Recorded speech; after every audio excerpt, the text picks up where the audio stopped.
Good morning friends. Rajasthan GK education के इस online platform पर आपका हार्दिक स्वागत है। तो आज हम राजस्थान के भौतिक विभाजनों के संदर्भ में टॉप 15 एमसीक्यूज करेंगे, जो हमारा पार्ट 1 होगा और इसी अध्याय का पार्ट 2 होगा, जिसमें भी टॉप 15 एमसीक्यूज होंगे। तो सेशन की शुरुआत करते हैं। प्रश्न नंबर पहला, राजस्थान को सर्वप्रथम जलवायु के आधार पर भौतिक प्रदेशों में बांटने का प्रयास किया। Alfred Wegener, VC Mishra, Srivartha, Koppen. तो वीसी मिश्रा ने राजस्थान को जलवायु के आधार पर भौतिक प्रदेशों में बांटने का प्रयास किया। अगला प्रश्न, वीसी मिश्रा के अनुसार राजस्थान को कितने भौतिक प्रदेशों में बांटा गया? 4, 5, 6 या 7? तो वीसी मिश्रा के अनुसार राजस्थान को 7 भौतिक प्रदेशों में बांटा गया।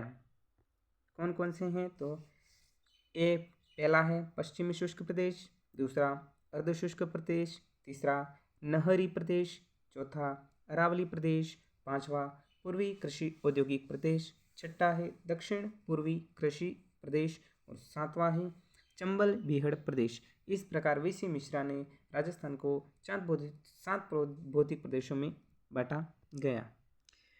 अगला है, राजस्थान को भौगोलिक स्थिति के अनुसार कितने भागों में बांटा गया है?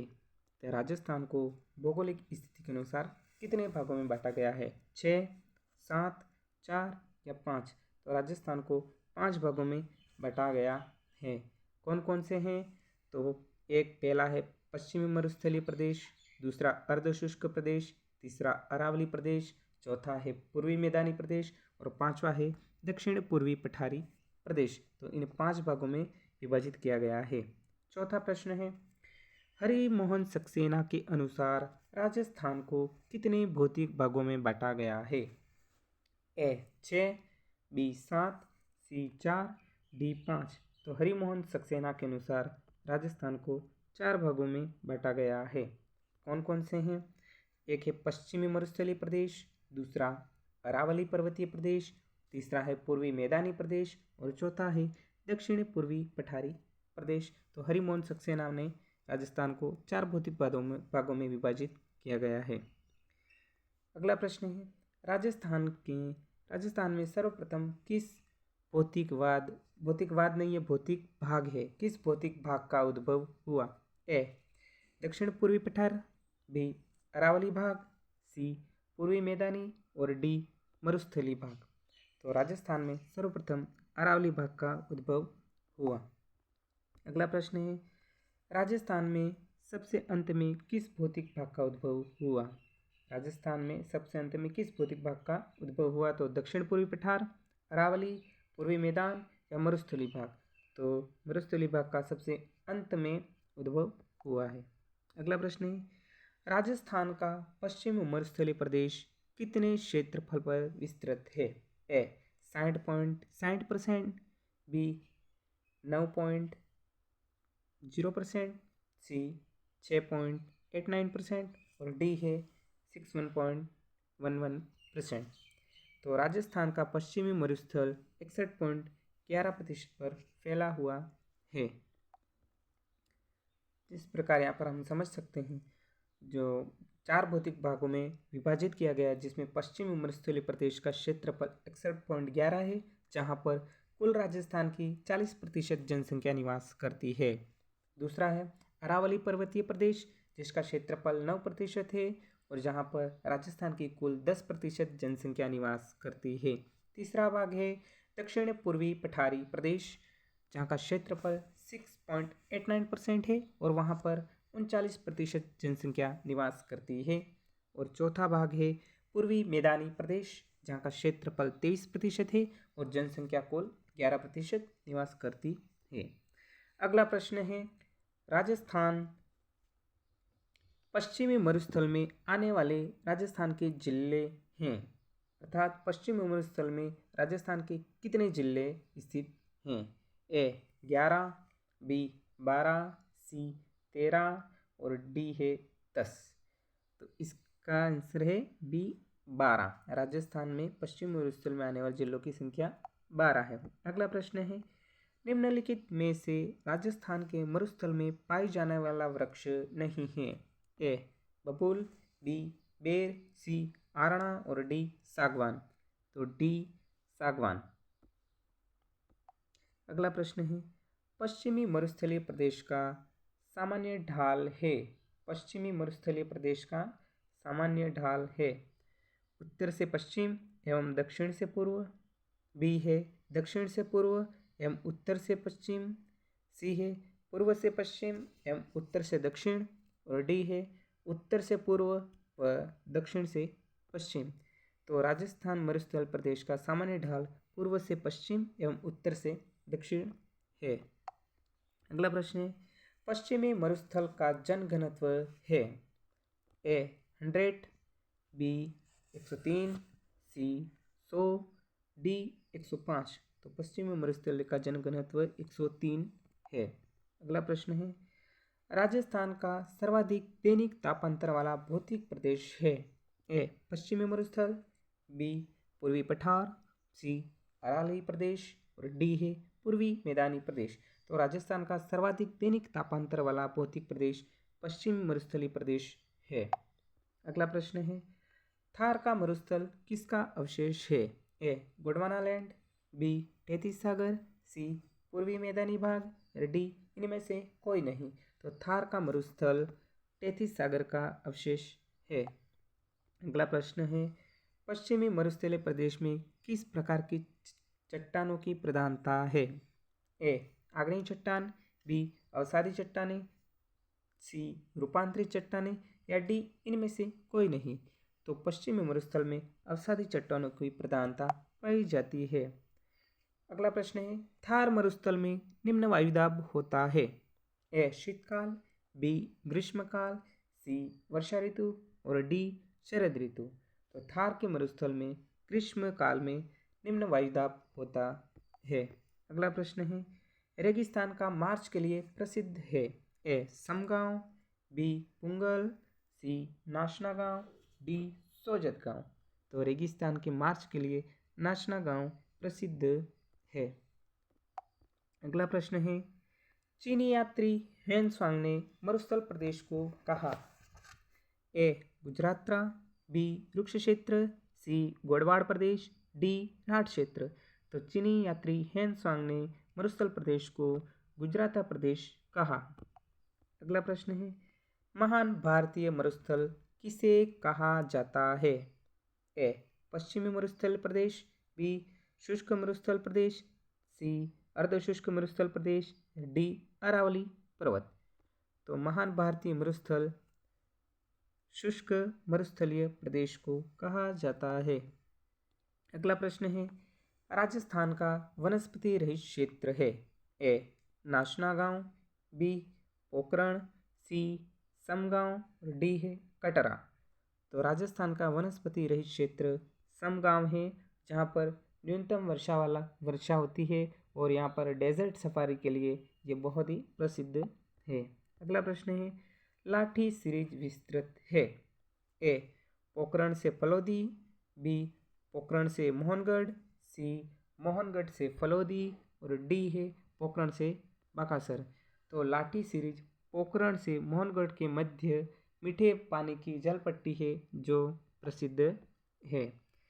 बालू का स्तूप मुक्त क्षेत्र है। बालू का स्तूप मुक्त क्षेत्र है। ए फलोदी पोखरण व बालोतरा के मध्य, बी फलोदी नाचना व सोजत के मध्य, सी चूरू सीकर व पोखरण के मध्य और डी है बालोतरा नाचना व सम के मध्य। तो बालू का स्तूप मुक्त क्षेत्र फलोदी, जैसलमेर और पोखरण व बालोतरा के मध्य स्थित है। आकलवुड फॉसिल पार्क स्थित है। ए जैसलमेर के उत्तर में, जैसलमेर के दक्षिण में, जैसलमेर के पूर्व में एवं जैसलमेर के पश्चिम में। तो आकलवुड फॉसिल पार्क जैसलमेर के दक्षिण में स्थित है। अगला प्रश्न है, हिमानीकृत गोलाश्म बाप बोल्डर पाए जाते हैं जैसलमेर, बाड़मेर, बीकानेर, जोधपुर। तो बाप बोल्डर के लिए जोधपुर प्रसिद्ध है। अगला प्रश्न है, सीमा क्षेत्र विकास कार्यक्रम कौन सी पंचवर्षीय योजना के तहत शुरू किया गया था? 5वीं, 6ठी, 7वीं, 8वीं?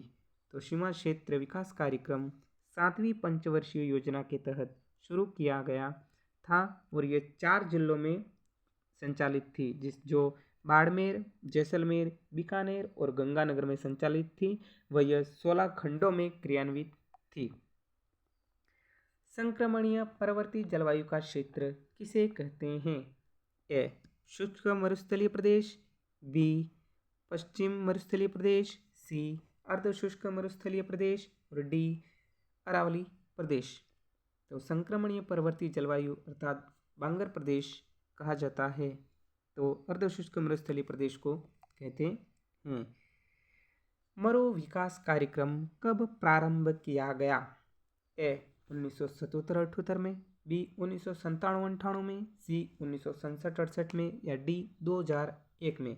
तो मरु विकास कार्यक्रम 1977-78 में क्रियान्वित किया या प्रारंभ किया गया था, जिसमें 12 मरुस्थलीय जिलों व 4 अन्य जिले जैसे सिरोही, उदयपुर, राजसमंद और जयपुर में यह संचालित हुआ।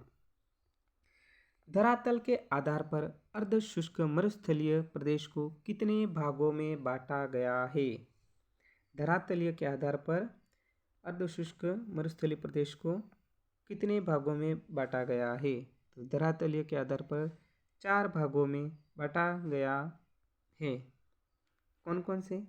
गग्गर का मैदान है, शेखावटी प्रदेश है, नागौरी उच्च भूमि है और गोडवाड़ प्रदेश है। इन 4 भागों में धरातलीय के आधार पर अर्धशुष्क मरुस्थलीय प्रदेश को बांटा गया है। नाली कहते हैं गग्गर के मैदान को, शेखावटी प्रदेश को, नागौरी उच्च भूमि को, डी गोडवाड़ प्रदेश को। तो नाली गग्गर के मैदान को नाली कहा जाता है। अगला प्रश्न है, किस क्षेत्र को बांगर प्रदेश कहा जाता है? मतलब किस क्षेत्र को बांगर प्रदेश कहा जाता है?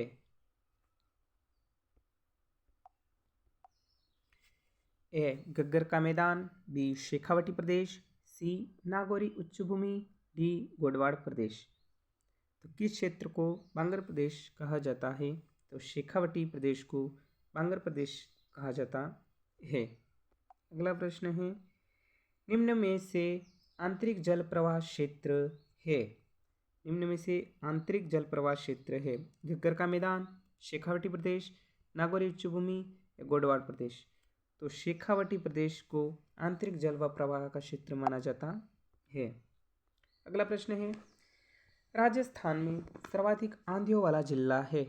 ए हनुमानगढ़, बी बीकानेर, सी बाड़मेर, डी गंगानगर। तो सर्वाधिक आंधियों वाला जिला डी गंगानगर है।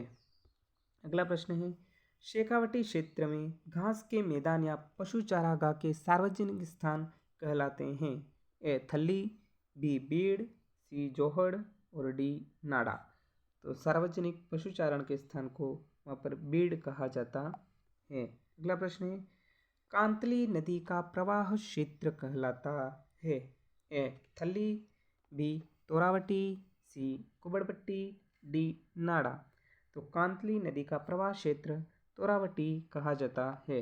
अगला प्रश्न है, नागौरी उच्च भूमि में किस तत्व की प्रधानता पाई जाती है? A sodium sulphate, B phosphorus, C sodium chloride और डी पोटेशियम। तो नागौरी उच्च भूमि में सोडियम क्लोराइड की प्रधानता पाई जाती है।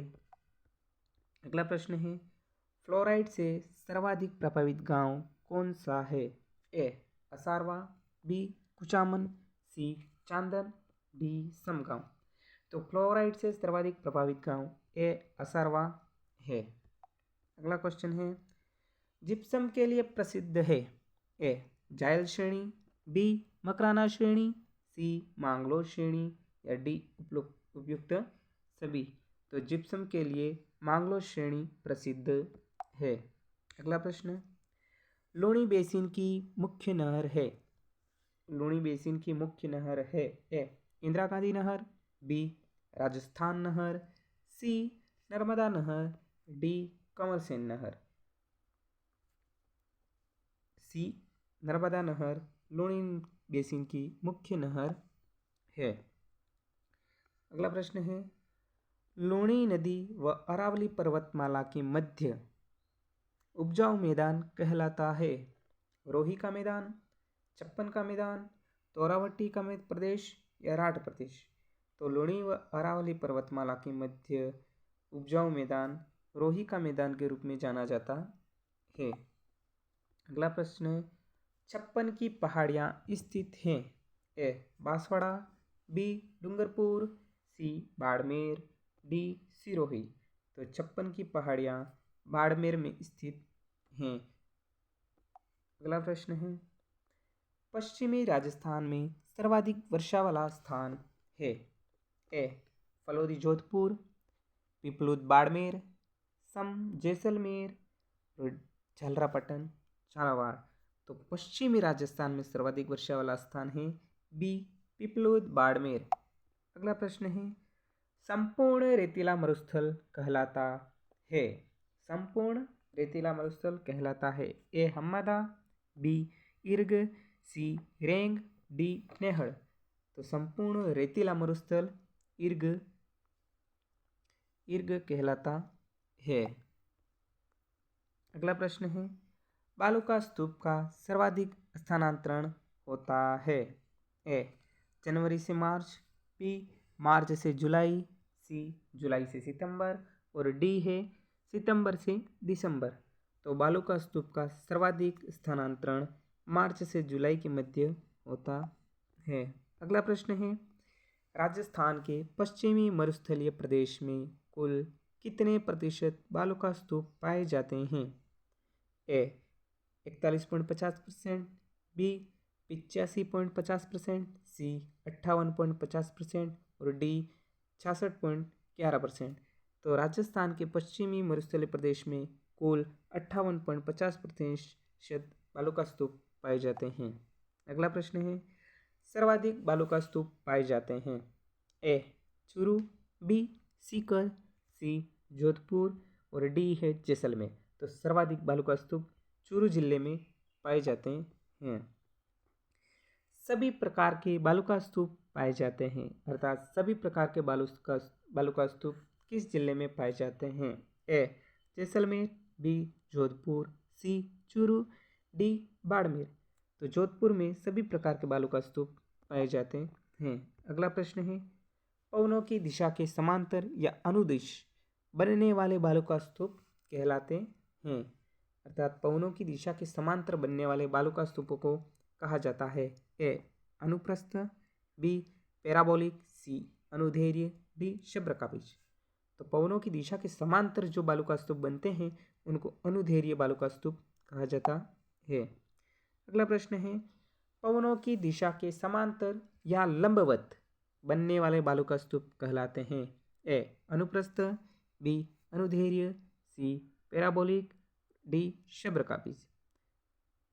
तो पवनों की दिशा के समांतर या लंबवत बनने वाले बालूका स्तूप को अनुप्रस्थ बालूका स्तूप कहते हैं। अगला प्रश्न है, कौन सा बालूका स्तूप की ऊंचाई सर्वाधिक होती है। कौन से बालूका स्तूपों की ऊंचाई सर्वाधिक होती है। ए अनुदैर्ध्य, बी अनुप्रस्थ, सी सीप, डी पैराबोलिक। तो अनुदैर्ध्य प्रकार के बालूका स्तूपों की ऊंचाई सर्वाधिक होती है। अगला प्रश्न है, अनुप्रस्थ बालूका स्तूप युक्त क्षेत्र है। अनुप्रस्थ बालूका युक्त क्षेत्र है। ए पुंगल बीकानेर, बी रावतसर हनुमानगढ़, सी गंगानगर सूरतगढ़ और डी उपरोक्त सभी। तो अनुप्रस्थ बालूका स्तूप युक्त क्षेत्र है उपरोक्त सभी। पुंगल में भी, रावतसर हनुमानगढ़ और सूरतगढ़ गंगानगर में भी पाए जाते हैं। अंतिम क्वेश्चन है, निम्न में से अर्धचंद्राकार बालूका स्तूप है। अनुप्रस्थ, बी अनुदैर्ध्य, सी सीप, डी बरखान। तो अर्धचंद्राकार बालूका स्तूप बरखान बालूका स्तूप को कहा जाता है। इस प्रकार आज का हमारा सेशन यहीं समाप्त होता है। यह पार्ट 1 था और इसी अध्याय का राजस्थान के भौतिक विभाजनों का पार्ट 2 होगा, जिसमें टॉप 15 MCQs होंगे।